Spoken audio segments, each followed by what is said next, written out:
Well, hello, my fellow friends, my fellow neighbors, and my fellow shining stars. Our next trolley stop is here, and our next trolley stop is now. Welcome back to an all-new episode of the Empowered Publicity Children's Book Spotlight Series, to be precise, episode number 104. My name is Jonathan Masiulionis, the president here at Empowered Publicity. Thank you so much for spending some time with us wherever you are and wherever you may be. I am super duper excited. In fact, believe it or not, way back on yonder when back in the 80s when I was a little teeny tyke myself, there was a grocery store called Super Duper, little known fact. So yes, I am super duper excited about this week's trolley stop here. We're going to be sharing not only one, not only two, but soon to be 3 new children's books as part of one of the most highly anticipated children's book series of 2021, Playdates at the Park, backyard games of hide and seek, tea parties, and tree forts. Having friends is not only fun, but it's also important for a child. You know, friendships, they're critical to helping children improve their communication, sharing, empathy, problem solving, and creativity, teaching our little ones all of those important characteristics and traits. However, amid the current climate, kids have faced challenges to make friends and neighbors. And really the same can be said for us big kids too. But thanks to our newest neighbors, 1, 2, 3, 4 of them, little ones across the country and around the world can learn to clear those social hurdles to welcome new neighbors onto their path. Again, as I mentioned, I'm super duper excited to hop right into and go into the highly anticipated new series of 2021, the Burgerhead and Mean Jerry series. Book 1, Burgerhead and Mean Jerry Become Friends, and book number 2, Burgerhead and Mean Jerry Visit the Farm. And we'll be, of course, talking about book 3 as well, too.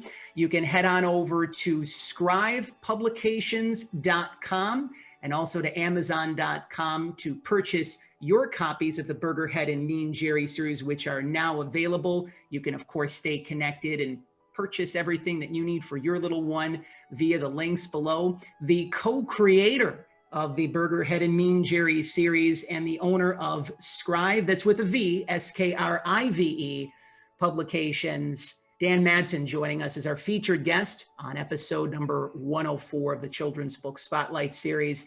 The trolley's heading out to, I believe, Pensacola, Florida, if I'm not mistaken today. Correct, Dan? Well, we're actually in Miramar Beach, Florida, Jonathan, which is about 50 miles due east of Pensacola, but we're right on the beautiful Emerald Coast, looking out over the Gulf of Mexico. Just a spectacular part of the country.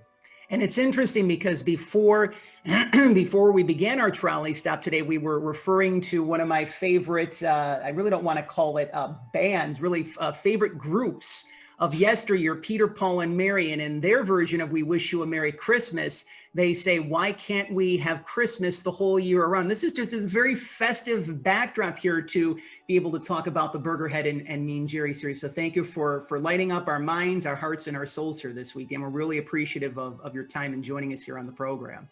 Really happy to be here, Jonathan. And I think we're going to make episode 104 your best episode ever. How about that? I really believe that. And, you know, let's give credit. You know, we can learn a lot from our children, right? They really have the answers to many of our questions. Us as adults, we spend a lot of time worrying about things and just, you know, focusing on really unimportant things. So leave it to the children to teach us what truly is important. This particular series, obviously, you had the opportunities to work with someone very special. Your grandson, Mack, is your fellow co-creator in the Burgerhead and Mean Jerry series. So before we talk about both books. I'm just really excited to have you share with our listeners and viewers, our friends and neighbors, to talk with us about that bond that you share with Mack, and really how the creation of the Burgerhead and Mean Jerry series came to be. It's not the traditional name for a children's book series, so of course we'll talk about that, but Burgerhead and Mean Jerry. Well, it is really a cool story, Jonathan. I'm the storyteller in our family, and I grew up in a house where my mom and dad both told stories ever since I was a kid. My mom would usually read us bedtime stories, and every once in a while, as a special treat, my dad would tell us a story at night, and he would never read out of books. My mom used to read out of Grimm's fairy tales and Aesop's fables and our favorite books. But when my dad put us to bed, he would tell us stories that he had been told by his dad when he was a kid, like Jack and the Beanstalk and Little Red Riding Hood and the Three Little Pigs. But our favorite story was an old Scandinavian folktale called The Boy Who Went to the North Wind. And he told us that story hundreds of times. So when my kids were little, I used to put them to bed at night and either tell them stories or read books to them. And then when they got married and started having kids, when we would visit, I would put the grandkids to bed and tell them stories. But Mack in particular loved bedtime stories. So at night when I would put him down, we would lie on the bed together and I would either tell him stories. And again, his favorite story was the boy who went to the North Wind. But one night he calls me Buppa. He said, Buppa, tell me a story about when you were a little boy. And so I thought for a while, and then I started telling him stories about the shenanigans I got into when I was a kid. And there's too many to even get into all of them now.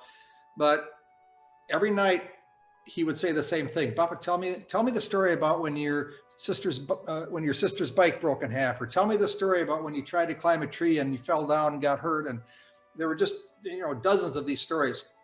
Well, anyway, last year when he was in kindergarten, one day he came home from school and he started talking to his mom, my daughter, about these two characters he had dreamed up, Burgerhead and Mean Jerry.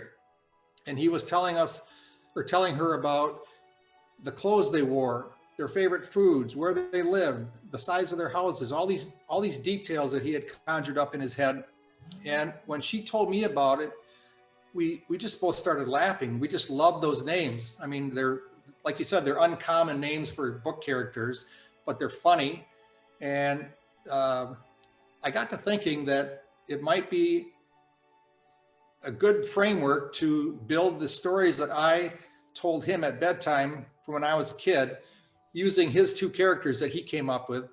And that's kind of the genesis of the series, that each of these stories is going to feature Burgerhead and Mean Jerry, and there's a cast of characters coming that are all part of my childhood, either kids in the neighborhood, adults in the neighborhood that I remember, and all the stories are going to be loosely based on the shenanigans I got into when I was a little boy. I really love how there's a beautiful blend of growing up on your end of things, and passing down those stories and passing down the lineage itself, but the fact that you really didn't have an agenda at all whatsoever. It's very easy, and say this respectfully to children's authors or just even human beings in general. Sometimes we have an agenda. Here's what I want, here's how it has to go. And sometimes the universe kind of brings in something a little bit different as well. So I just really, wanted to share that with our listeners and viewers and friends. This is really a beautiful blend. And when I dove into the pages of both books and just learning about Burgerhead and Mean Jerry, for those of our listeners and viewers or friends and neighbors who are about the age of 40, which is, I'm turning 40 in August. If you remember the Dennis the Menace cartoon series in the 80s and the 90s, and even, the old black and white version of Dennis the Menace, there's a striking resemblance to Mean Jerry a little bit, at least the animated version of Dennis the Menace. Both of these characters, during each episode of the children's book Spotlight series, I really love talking about the characters in the stories and really help to bring those to life. So let's start off with Burgerhead. Now, he is called Burgerhead because his head looks like a burger, but he's got some very unique quirks and traits, without giving away, both books. And of course, we'll be talking about book 3, which is going to be available towards the end of Q1 2021. Could you share a little bit about Burgerhead and just some of his interesting quirks and traits before we move into Mean Jerry? Sure. Burgerhead when my grandson came up with this character, we kind of started questioning him about Burgerhead. And basically he said that Burgerhead lives in a great big house. He has 3 dogs. His favorite food was grapes. Yes. And he always wore a basketball jersey and gray shorts. Those were the things that Mack had come up with in his mind for this character. Love that. So, yeah. So when I started writing this first manuscript for book 1, of course, I introduced all those exact quirks about Burgerhead.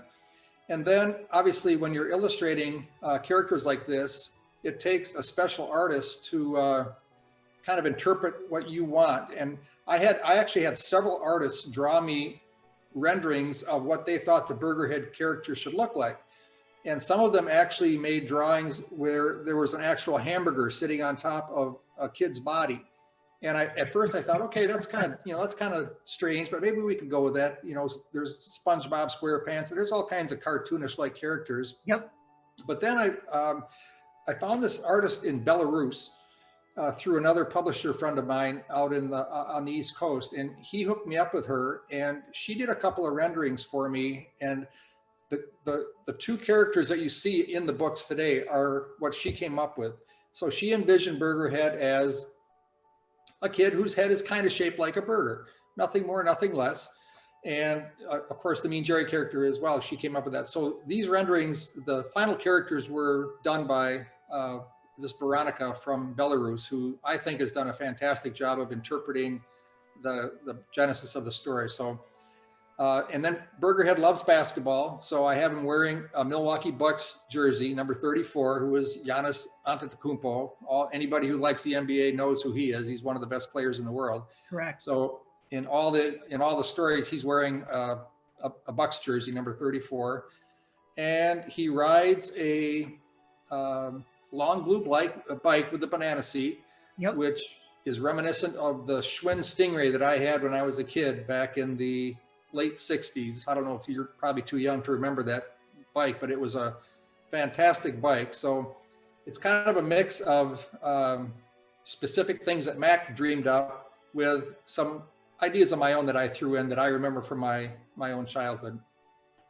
I really love the fact that Burgerhead's favorite food is grapes, because you might think if his name is Burgerhead, he might just enjoy burgers. You might think that.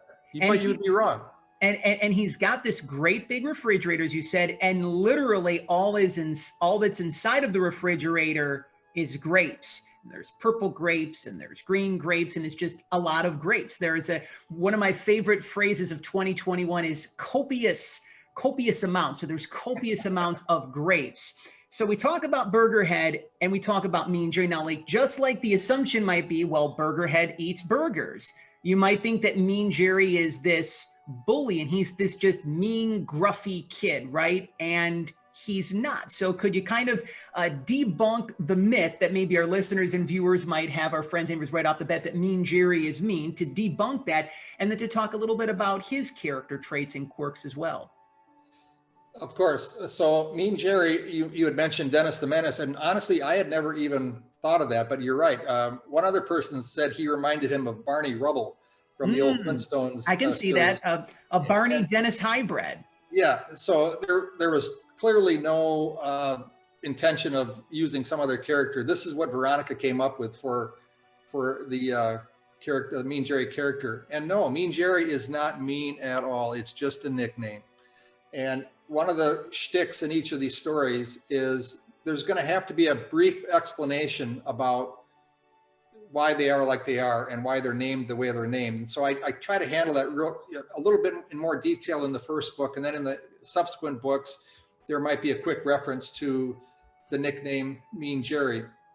But in each book, the character that asks Mean Jerry, they'll say something like, "Why are you called Mean Jerry?" And he'll answer, "I'm not mean at all. It's just a nickname." But then he'll say, "It's just that my mom says that sometimes I forget to be nice." In book 2, it's my mom says that sometimes I forget to listen. And of course, that's all going to play into the theme of each story. Book 3, it's that my mom, I'm not mean. It's just that my mom says I forget. I'm not very patient sometimes.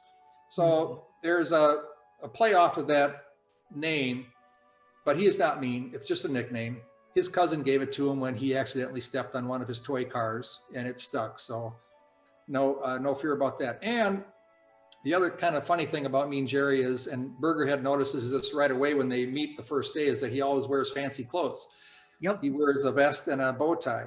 And when Burgerhead asks him why he wears such fancy clothes, Mean Jerry says, well, my dad says clothes make the man. So right off the bat, we understand that he's trying to live up to his dad's expectations about one of the things that makes a successful person is the way they dress. So that's going to be kind of played off in each of the stories as well. And one of the things, obviously, if you've heard of the expression that opposites attract, that's very much the case with Burgerhead and Mean Jerry, because Mean Jerry has a very small refrigerator at first, and it doesn't really have much of anything in there in the process. But again, they develop this friendship right off the bat. Could you join us in going inside of the pages without necessarily giving away the full entire story of Burgerhead and Mean Jerry become friends? Could you share with us how they meet and just this beautiful journey? Because, you know, right towards the very end of the book, we're also kind of let in on a little bit of a precursor for book number 2. So there's a wonderful segue right from book 1 to book 2, because yes, this is a series that we're talking about today. Right. Well, Jonathan, think about when you've made a friend in the past. There has to be an effort on one person's part to develop a friendship. So in the first book, it starts out with, Burgerhead and Mean Jerry live in separate towns, but then Mean Jerry moves next door to Burgerhead. Right. And you probably remember when a new neighbor moved into your neighborhood, there's a sense of curiosity. So Burgerhead did what any kid would do. He walks over to he rides his bike, actually. He rides his bike over to Mean Jerry's house and introduces himself, which is the way you start a friendship, by saying, hey, my name is Burgerhead, or whatever. So they have a real brief conversation, and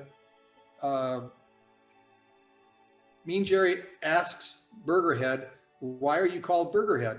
Burgerhead says, well, because my head looks like a burger. And that's all. There was no discussion about it. Mean Jerry didn't say, wow, that's weird, or you look funny. It just cleared the ice. It was a perfect icebreaker. That was an answer that a kid would give and a kid would accept as the answer. When Burgerhead asked Mean Jerry, why are you called Mean Jerry? Mean Jerry says, I'm not actually mean, it's just a nickname. My mom just says I forget to be nice sometimes. Burgerhead accepts that as part of the relationship. And next thing you know, Burgerhead asks him if he has a bike, and they end up going on a bike ride and become friends that very first day. So, in order to have a friend, you have to be a friend. I think that's a pretty common understanding. And this book does explore how easy it is to become friends with somebody if you're willing to make an effort, and if you're willing to accept a person for who they are, and in this case, how they look. So I think that is an important theme of all these stories going forward. Again, joining us is our featured guest here on episode number 104 of the Empowered Publicity Children's Book Spotlight Series, the co-creator of the Burgerhead and Mean Jerry series, the owner of Skrive Publications. You can stay connected with Dan Madson via his official website and social media, which we have via the description below, skrivepublications.com and at Skrive Publications. If you head on over to Amazon.com, you can purchase your copies of Burgerhead and Mean Jerry Become Friends and Burgerhead and Mean Jerry Visit the Farm. And of course, while on Amazon, if you feel guided to do so, feel free to leave a 5-star review, as that's one of the many ways that you can support Dan, as well as all of the amazing children's authors and illustrators across the country and around the world. I did want to mention some of my favorite parts about book 1 and book 2 as well. We got to give some love to Bert. Now, you might be wondering, again, if you think about Bert at first, you might think of, well, there's, Ernie and Bert from Sesame Street, but Bert is a character unto himself as well, too. Could you share with us a little bit? There's a little cameo from Bert in book 1. And of course, that Burgerhead also has several dogs himself. So, let's give the canine some love here on the Children's Book Spotlight Series. Okay. Talk to us a little bit about Bert, if you could. Absolutely. Well, first of all, Burgerhead's 3 dogs are identical, and it's kind of this is what Mack came up with. So I named them in the stories 4, 5, and 6, which aren't actually names, but they're numbers. And Nope. People that read the book will figure it out quickly. So as far as Bert goes, like I said, all the characters in these books, Jonathan, are based on real characters. My wife, Lisa, grew up on a dairy farm in southern Wisconsin. And when we started going out in high school, this is a long time ago, let me tell you, one of the dogs on their farm was named Bert, and Bert had one eye. The reason Bert had one eye was that when it was a puppy, it had accidentally gotten run over by a truck or a tractor, and it had damaged the eye. So they took it to the vet. The vet, matter of factly, said, we can't save it. So he took the eye out, sewed the eye, sewed the socket shut. And from that point on, Bert ended up living a long, healthy life with one eye. And the standing joke on my wife's farm was that anytime Bert was around, my father-in-law would always say, hey, look, Bert's winking at you. So Bert the One-Eyed Dog is based on a real character from my wife's farm in Wisconsin. It's wonderful. And he'll be the main focus of book 3, by the way. Yes, I'm really glad that we're going to be seeing more of Bert as well too. And yes, 4, 5, and 6, when you actually head on over to page 24 of Burgerhead and Mean Jerry Become Friends, you can become a little bit more acquainted with 4, 5, and 6, and you'll kind of understand why they're referred to as 4, 5, and 6. We're going to be talking a little bit more about how children, especially right now, can make new friends and neighbors. But one of the other characters that I wanted to talk about in book 2 who really plays a very pivotal role is Uncle Everett. He kind of has this brawny paper towel, John Candy kind of energy to him. I always like kind of putting, hybrids together of people, yep. but he is the one that actually owns the farm, and Burgerhead and Mean Jerry end up spending some time, and they get into a little bit of an adventure. Could you talk to us a little bit about Uncle Everett and the adventures that Burgerhead and Mean Jerry experience in the second installment of the Burgerhead and Mean Jerry series as they visit the farm for the first time together? Sure, but let me back you up real quickly to book 1, Jonathan. In book 1, there's a part where they're riding home and Mean Jerry's bike breaks in half. That little episode actually happened when I was, I think, 8 years old. My sister and I had gotten used bikes that my dad could afford to buy us. And on the way home from the guy's house that we bought them from, my sister's bike literally cracked in half. The frame just broke in half, and she ended up on the pavement crying. Aww. So that was kind of the basis for that story. In book 2, when the boys visit the farm, this Uncle Everett is actually based on a very special person in my life. He's the farmer that I started working for in Wisconsin when I was in 6th grade, and I worked for him all the way through college. And he basically was a second dad to me, a wonderful human being, a tremendous farmer, a kind, beautiful man. His real name was Glenn. And I used him as the character that Uncle Everett is based on. So the actual story about the chickens getting out is also based on something that happened to me when I was about the same age. I had been invited out to my friend Bryce's farm outside of Laverne, Minnesota. I had never been to a farm before, and they had a lot of chickens. And our one job that day that his dad gave us was to go and pick eggs. So we went into the chicken coop, we picked 100 and some eggs, brought them back to the house to sort them.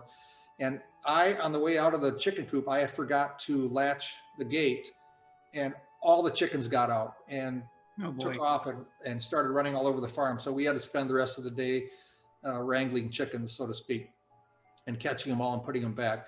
But Uncle Everett is based on the farmer I used to work for named Glenn, who was a curly, red-haired Norwegian farmer with blue eyes and a warm smile, and was just a wonderful human being. You can tell when you take a look at page 13 of Burgerhead and Mean Jerry Visit the Farm. You can even just feel his beautiful soul. You can see that he's just this gentle, kind, caring, compassionate man. He's got a lot of responsibilities, obviously owning a farm. And it's interesting because, again, not to give too much away in terms of book 2, but when the chickens come out, Uncle Everett could have been very upset and yelled at the kids and just had this very sternness come about him.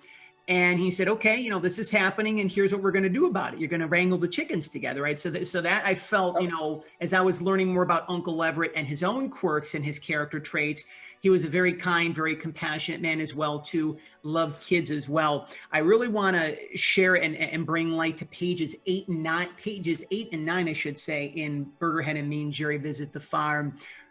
When I had the opportunities to drive cross country, and I moved from Buffalo a couple of months ago to San Diego, I had the opportunities for the first time to go into states like Oklahoma and Kansas and Missouri, which in many respects is farm country, right? You know, being in the Buffalo, New York area, I really never had the opportunities to, you know, see much of the farmland, so to speak. So if you are a city dweller, or if you've, you know, spent a lot of time in the suburbs, so to speak, and you really want to see the beautiful imagery of a farm, page 8 and 9 actually takes Burgerhead and Mean Jerry, you know, driving in and seeing the beautiful farmhouse and just the countryside. It's just such beautiful imagery. And again, your illustrator, Veronica Gonchar, did a wonderful job with that as well, too. One of the things we love to do as well here, Dan, on the Children's Book Spotlight series is that, you know, whenever we do something for the first time or we're moving forth into the next steps of our purpose, we can experience challenges. Some people call them challenges. Some people refer to them as difficulties.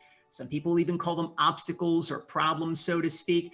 Because of course, you know, we have this human experience, so to speak. So obviously, writing these books for the first time, you had a tremendous amount of help and assistance from your grandson, Mack. Could you share with our listeners and viewers, with our friends and neighbors, some of the challenges that you were experiencing in creating these series, and then, you know, putting the books out, getting them out there, so to speak? What are some of the things that came to mind in terms of the challenges and the difficulties that you experienced? And then what helped you to overcome those in the process? How much did Mack help you to overcome any sort of challenges or difficulties that you may have experienced as well, too?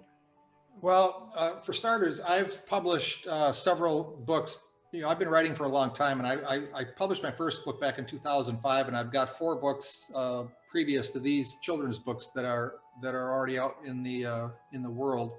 So I'm pretty familiar with the publishing process. I'm a competent writer. I'm a competent copy editor and proofreader. I can do all that stuff, but still, never having done illustrated children's books before, I did need some help. And I found a company out in Vermont that I connected with and got to know the owner pretty well. And he has helped me. He's the one who got me the illustrator, but he's also helped me understand the formatting problems with illustration books, and, you know, some of the uploading issues with KDP, and, you know, some of the self-publishing websites that a lot of authors use these days. So, like I tell the people that I've helped navigate the publishing process, anybody can publish a book these days, and a lot of people do. Selling books is a whole nother ballgame. So for most independent self-published writers like myself, marketing and selling books for me is the biggest challenge. The writing is a joy. The illustrating, the formatting, and all the stuff that goes with actually putting the book together, I really enjoy, and I feel like I'm pretty good at that. Marketing and selling the books is hard work. It really is. And that's why we need people like you to help.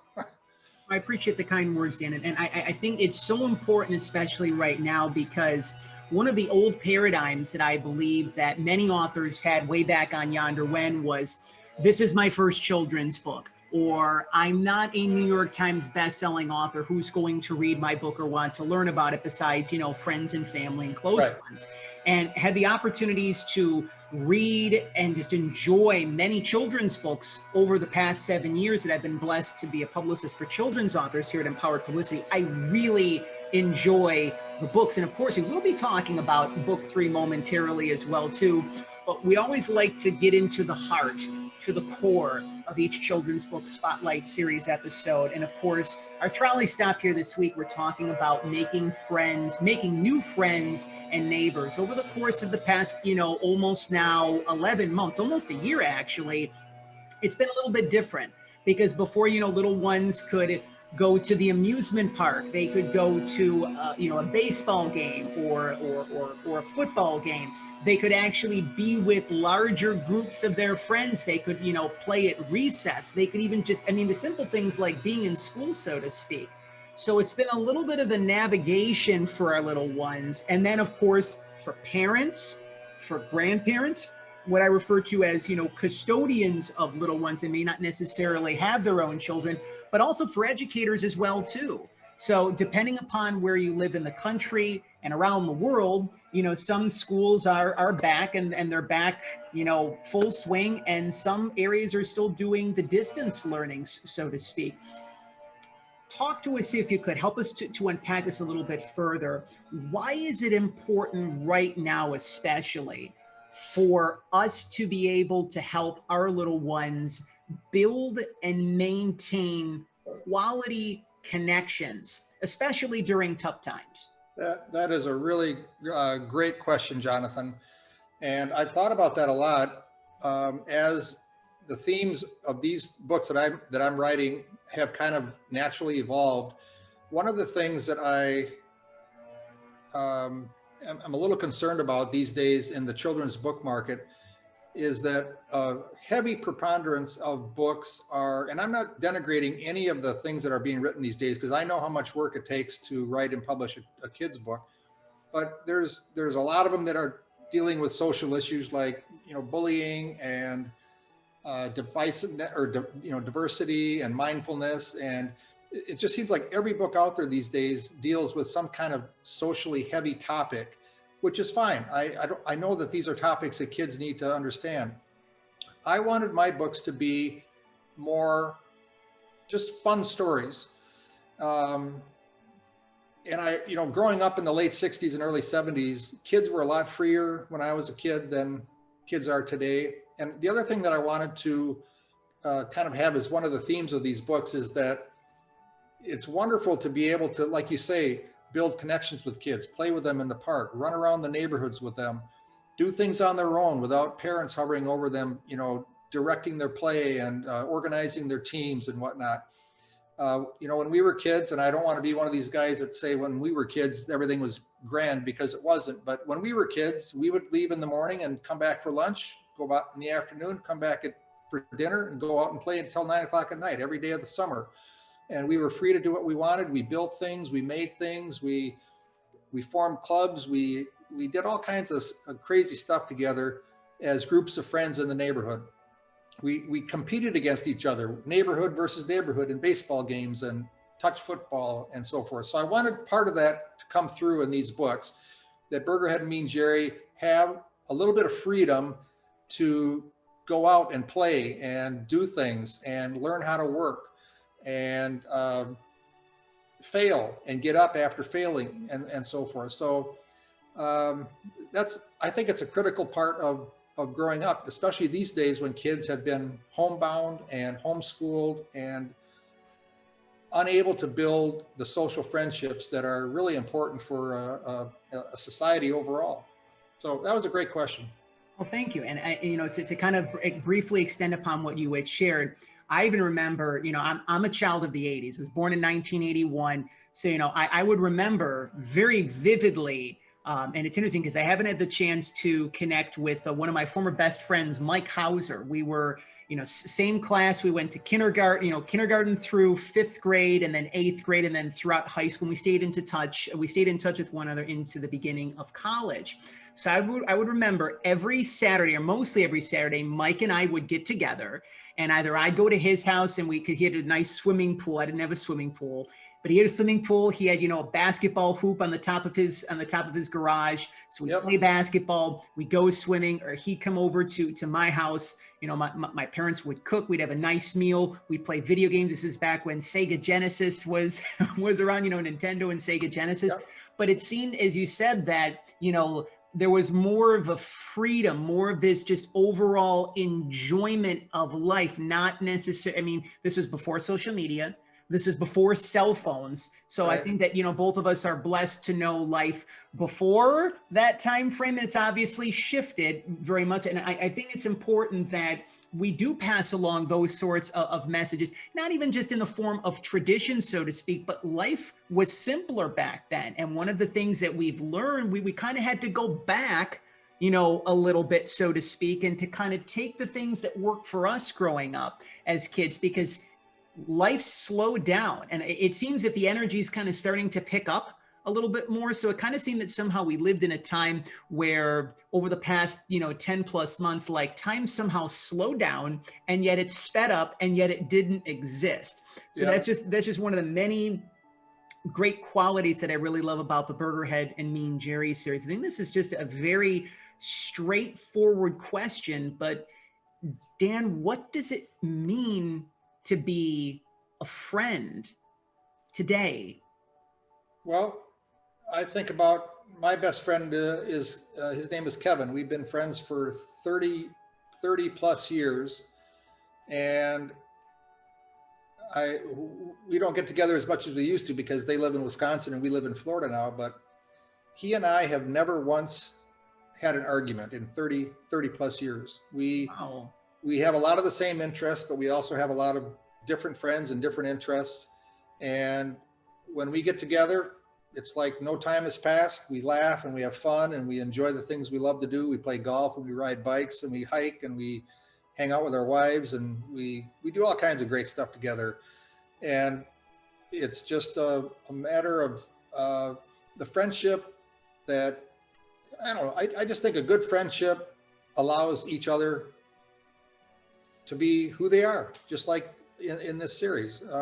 He's the way he is and I accept him and he accepts me for the way I am. So it's a valuable, wonderful thing. One of the embodiments of the Burgerhead and Mean Jerry series, and you shared this with us in our initial chat that we had with one another, is that friends accept each other for who they are and how they look. Yep. At our core, we all want to, I might get a little misty-eyed talking about this because this is very important for me, not only to pass this along to children, but also for us adults, because we have our inner child that still lies within us. We all just want to be loved and appreciated and accepted for who we are. And it's interesting because I feel that even before the pandemic, many of us, full pun intended, were wearing masks. We pretended to be someone other than who we were because we were afraid, whether if we were vulnerable or we let our guard down, that we would get hurt or no one would like us. And I feel that, one of the messages that I want to pass along to our listeners and viewers, to our friends and neighbors here during our trolley stop here together this weekend, episode number 104 of the Children's Book Spotlight series, is to also value the quality of your friends.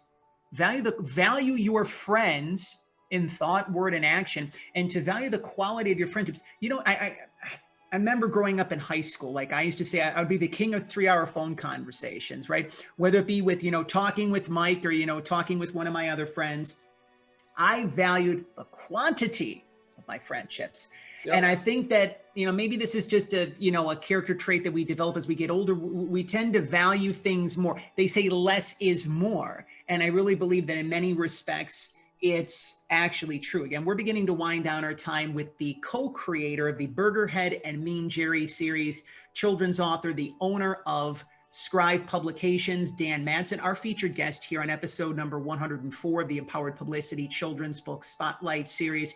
You can purchase your copies of Burgerhead and Mean Jerry Become Friends and Burgerhead and Mean Jerry Visit the Farm. They're now available. You can head on over to skrivepublications.com. You can head on over to amazon.com. If you feel guided to do so, feel free to leave a 5-star review.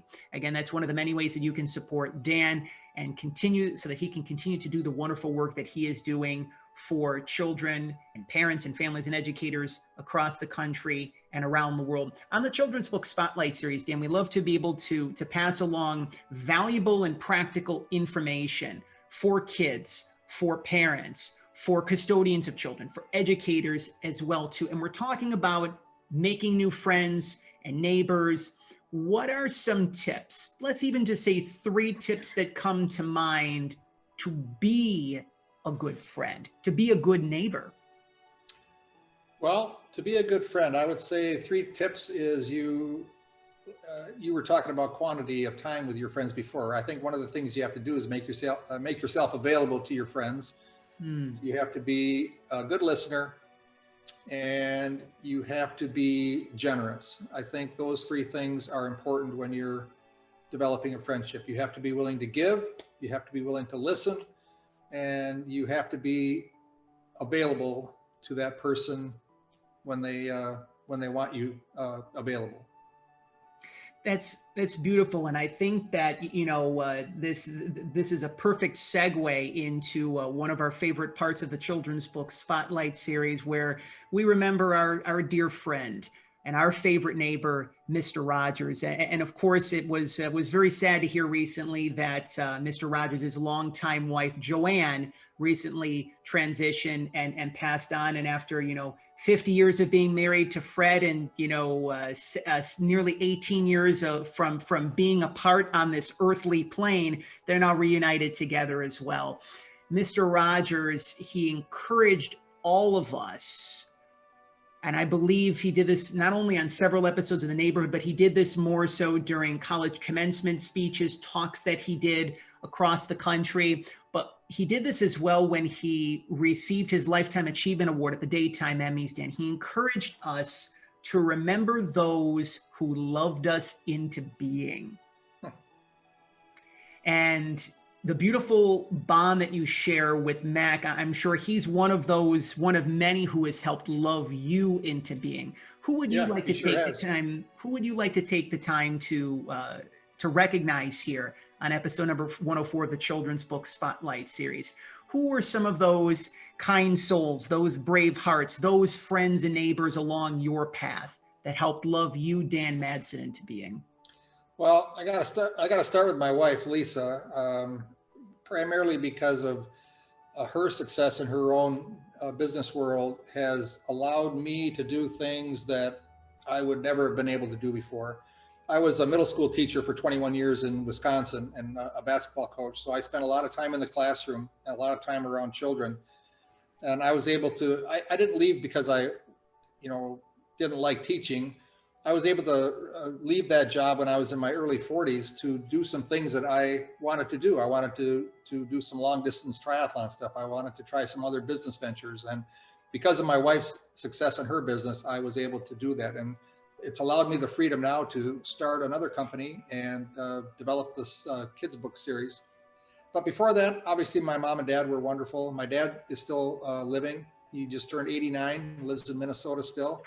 My wife's parents are both gone. My mom passed away a couple years ago. But then, Mack and all 6 of my grandkids have just been a big blessing in my life.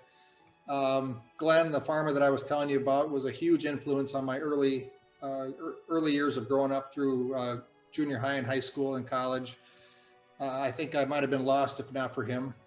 And then all the friends that I met along the way, including my best buddy, Kevin, and all the other people that I consider to be close friends. They've all supported me and lifted me up and have been a great joy in my life all these years. And one of the other favorite segments, we always do them back to back because there's such a beautiful connection between them. People always ask, Jonathan, this genie lamp, what's up with this, right? Well, of course, we now transition into 3 wishes. And this is the part of the program where we take the time, as a little tip of the cap, just like we give a little tip of the cap to our favorite neighbor and friend, Mr. Rogers. We give a little tip of the cap to, one of my favorite Disney movies of all time, Aladdin, whether it be, you go back to 1992, The Genie of the Lamp, Robin Williams, or you go into the more recent version where, Will Smith played the Genie of the Lamp. And it's interesting because, of course, leave it to the good folks at Disney, right? Whenever they make a movie, they put out a lot of merchandise. And I saw this, when the Aladdin film came out, and I said, this is just, something nice to be able to have. And it's kind of, evolved into this. It was the inspiration for the 3 wishes component here.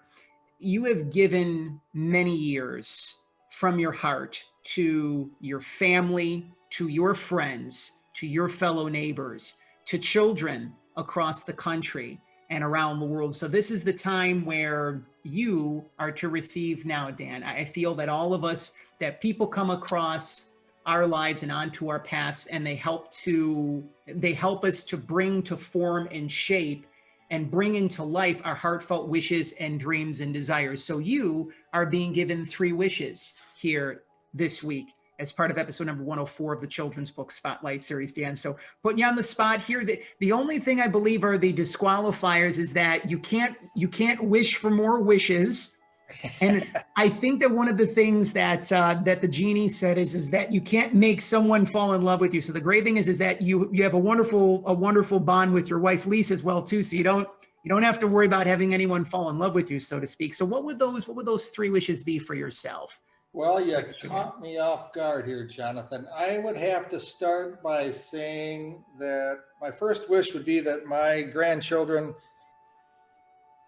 and this is emotional, can grow up in a country that is less divided than we are living in right now, where they can be, happy in their neighborhoods with their friends like I was when I was a kid and you when you were a kid. I guess that'd be my first wish. My second wish, I would just wish for more years with my wife and more years with my family. And my third wish, of course, would have to be that everybody gets to know and love Burgerhead and Mean Jerry. Well, I'm going to extend it. I guess we'll call this wish 3B, so to speak, is more installments of the Burgerhead and Mean Jerry series. And I love it because Bert's back. He just played this little small cameo in book 1, but he's back in full force along with 4, 5, and 6 in the 3rd installment of the Burgerhead and Mean Jerry series, where they go to obedience school. Could you give us a little sneak peek? It's interesting because I think that, people who have loved movies have really enjoyed our sneak peeks here on the Children's Book Spotlight series, because for the most part, we really haven't been able to go to movies and see sneak peeks of anything, the coming attractions, so to speak. So this is right. This is the coming attractions for the Burgerhead and Mean Jerry series. Could you share this a little bit about the adventures that Burgerhead and Mean Jerry 4, 5, and 6 and Bert will be experiencing when they head to obedience school? Book 3 is based on something that happened to me and my sister when we were probably 10 years old. We had a dog named Milla, a recalcitrant little rascal, a Norwegian elk hound, disobedient, didn't listen. So my sister joined 4-H and decided to go to a dog training school where she could teach this dog how to, obey commands. So she spends weeks working with this dog. And then at the end, she has to go to the state fair in Madson. And they had I'm sure you've seen Best of Show and some of these dog shows before, where you have to parade your dog around. And so we go up to Madison and we're sitting at this big Coliseum, and my poor sister is trying to get her dog to, for the judges, do what the dog is supposed to do. And of course, the dog is totally uncooperative, eventually yanks out of the leash and jumps over the barriers and runs up into the audience. And my poor sister is chasing this dog up and down the aisles trying to catch him. My brother and I were there. We thought it was the funniest thing we'd ever seen in our lives. And of course, my sister was mortified and embarrassed that had happened. So book 3 is based on that incident. And it's an effort for Mean Jerry to try to get his dog, Bert, who's not very obedient, to learn some manners. And it's a funny story. I'm looking forward to it again. And for those of our listeners and viewers, our friends and neighbors who are wondering when that is going to be coming out, the end of Q1 of 2021. So there will be 3 installments of the Burgerhead and Mean Jerry series. Again, Burgerhead and Mean Jerry become friends. Burgerhead and Mean Jerry visit the farm. And of course, Burgerhead and Mean Jerry visit obedience school. Again, you can stay connected with Dan on social media, Facebook and Instagram at Skrive Publications. You can also connect with him via his official website at skrivepublications.com. Keep the interaction flowing, because again, this important message of making new friends and neighbors is very much needed for our little ones, especially as of right now. And let's be honest, it's again needed for us big kids as well too. This has been such a super duper trolley step. I really like when I put out a heartfelt positive intention, it becomes reality. Isn't that exciting? I know. Yeah. I hope that you have enjoyed episode number 104 of the Empowered Publicity Children's Book Spotlight series.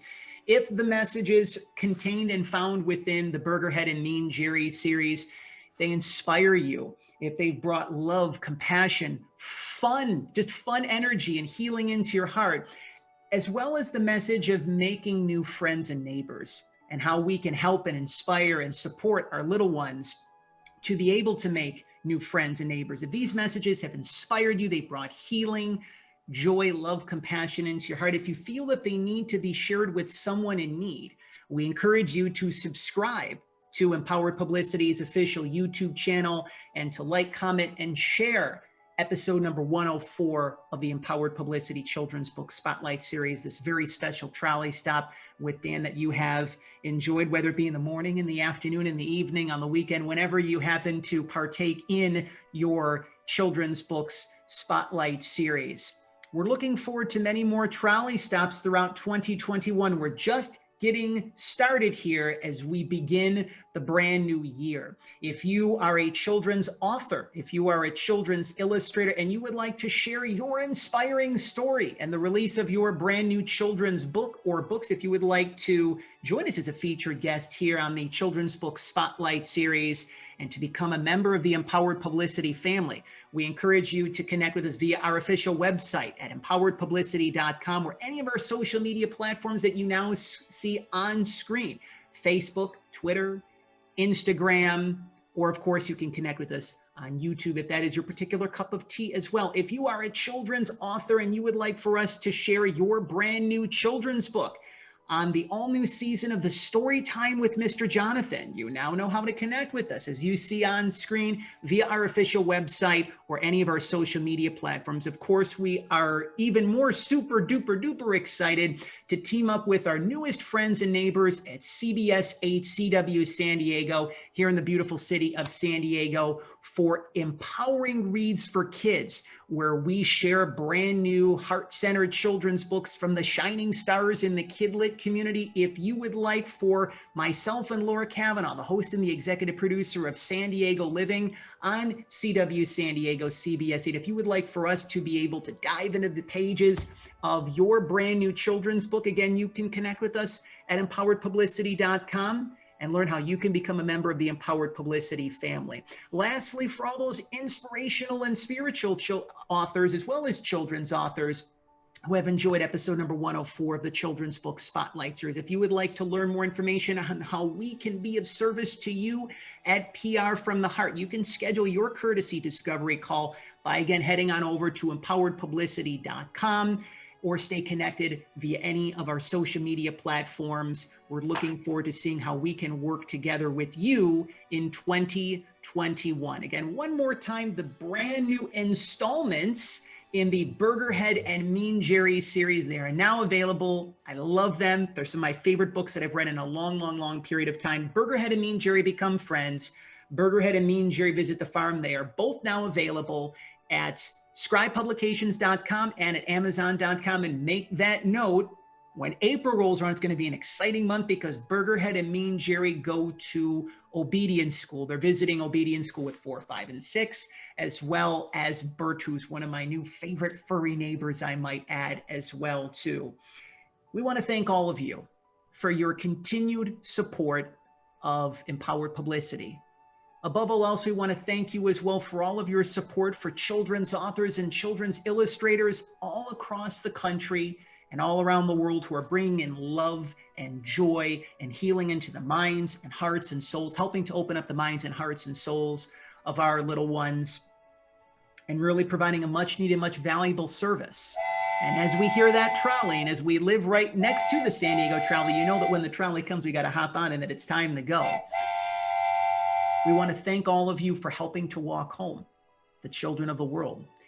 This has been episode number 104 of the Empowered Publicity Children's Book Spotlight Series. But before we conclude, we go from 104 to 234. Now, you might be wondering, well, what does that necessarily mean, Jonathan? Well, Mr. Rogers, again, one of our favorite neighbors, he reminded us that we're loved, we're perfect, we're whole, we're healthy, we're complete just the way that we are, that I like you just the way that you are, that he liked to say, right? So 243, I stand corrected, not 234, but 243. So 143 means I love you. We like to say here on the Children's Book Spotlight Series that 243 means that we love you. So for Dan Madson, for myself, Jonathan Masiulionis, we hope that you have enjoyed episode number 104 of the Children's Book Spotlight Series. If you haven't already had the chance to do so, feel free to subscribe to our official YouTube channel here at Empowered Publicity, and then you are directly connected with all new episodes of the Children's Book Spotlight Series and the new season of the Storytime with Mr. Jonathan when they are released. Again, I hear that trolley, so episode number 104 is now complete. Thank you for helping to walk home the children of the world and for tuning in to an all-new episode of the Children's Book Spotlight Series. We'll talk to all of you once again, our friends, our neighbors, and our fellow shining stars.